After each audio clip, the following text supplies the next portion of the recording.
If you've got a sore neck, you've got sore shoulders up in here, I want to share with you 5 different things that you can do at home to help get some symptomatic relief. Now these are very easy to do, require next to no equipment, but they are very, very effective. Now of course, these aren't going to magically fix the problem. There is that difference between feeling versus function. Of course we want it to feel good, but we also want it to function good or work good. And if you try these things and you're still suffering, it'll be well worth checking with your health professional to see if you can actually get to the cause of the problem. Now, in my last video, I showed you 4 different things you can do for a sore lower back. So if you haven't watched that one, you can go back and watch that after you've watched this one. There is a few similarities, but there is also a few tweaks and things in there to make it more appropriate for upper back and neck rather than lower back. So if you have watched that one, this one's still going to be important for you. So without further ado, let's get started. So the first thing you can do if you've got a sore neck or sore shoulders is to use a little bit of heat. So heat's a great way of reducing muscular tension. When we apply heat to an area, it draws fresh blood to the area, washes away the toxins, and things feel better. Now, you can use your trusty wheat bag, you could use a hot water bottle, depending on what you've got at home. I'm generally a fan of the wheat bag. It's nice and easy and a lot safer to use. So when we apply heat, what I found over the years is that short bursts work better. So you pop it on for 20 minutes, leave it off for a while, and put it back on again.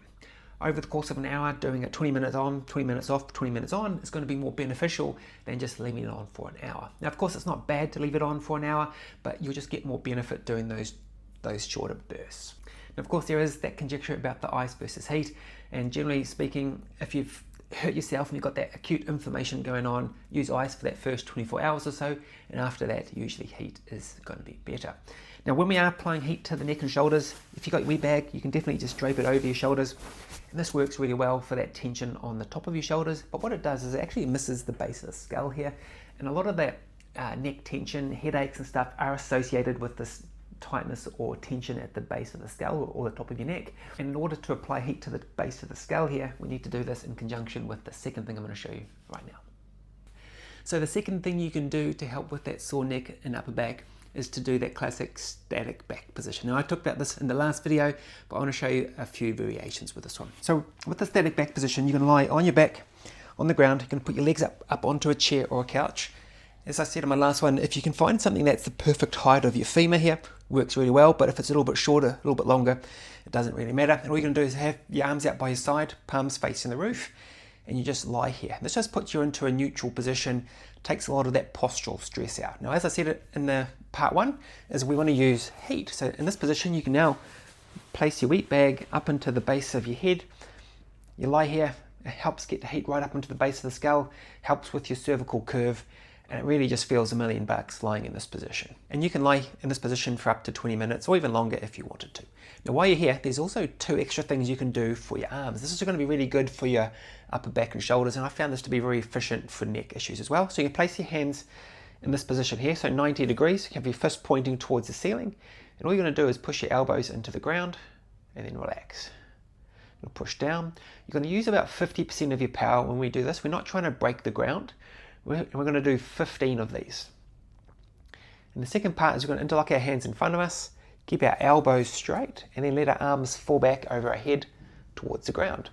And you'll go back as far as you can, either until you reach the ground or until your elbows have to bend, or unless there's any pain. We don't want to do anything that's painful. We want to encourage pain-free movement, not painful movement. So after you've laid here for your 20 minutes, you've had the heat on the neck, you've done the arm things, we can now roll over and do number 3. The third thing you can do if you've got a sore neck or shoulder area is the classic yoga exercise, the cat-cow. So this is just a really good spinal mobility exercise, and it's really important to get some good mobility through our mid-back, because our neck will often do what our mid-back does. And if our mid-back's really stiff, our head goes forward, got lots more tension and tightness, and we're at increased risk of getting neck soreness. So the classic cat-cow, you're on all fours, hands under shoulders, knees under your hips.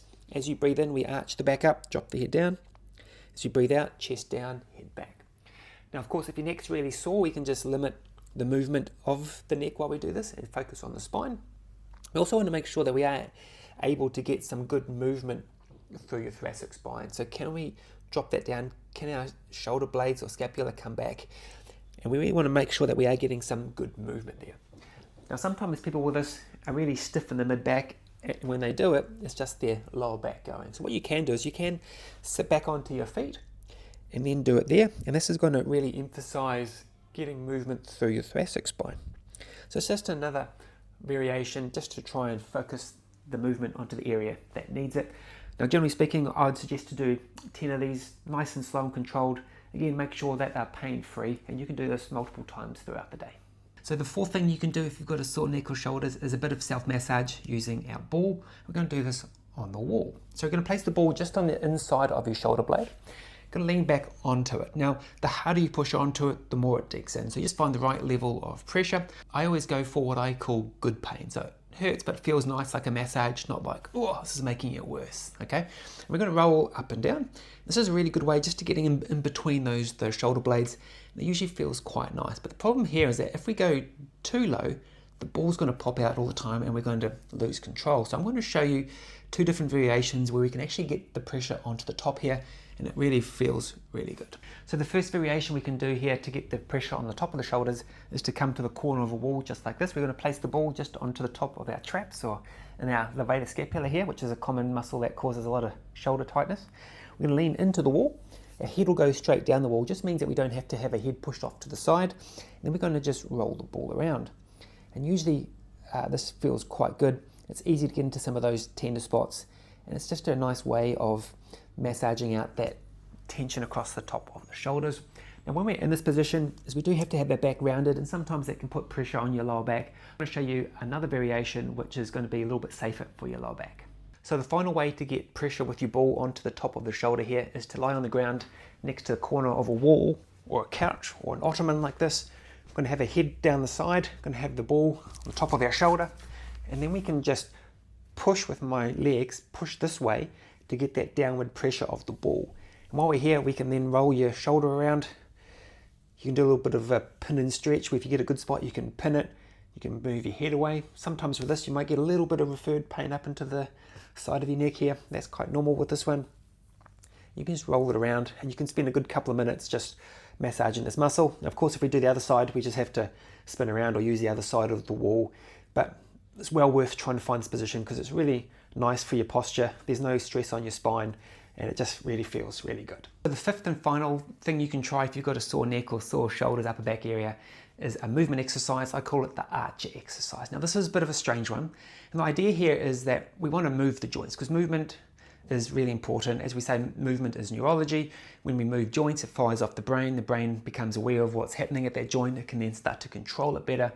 So we want to be able to move those joints, but sometimes if our neck's sore, turning our head can actually be quite uncomfortable, or may not be moving much at all, and it's quite painful. And we don't want to do painful things, we want to do pain-free things. So this archer exercise, the idea here is we want to move our body under our head, not our head on our body. So let me explain. So I'm sure we've all seen or at least used a bow and arrow at some point in our lives, but if we stare straight ahead, like I'm going to stare straight at the camera, we're going to imagine I'm pulling a bow and arrow. I'm going to switch sides. As we do this, my body is turning under my head, so my neck's actually moving, but my head's not.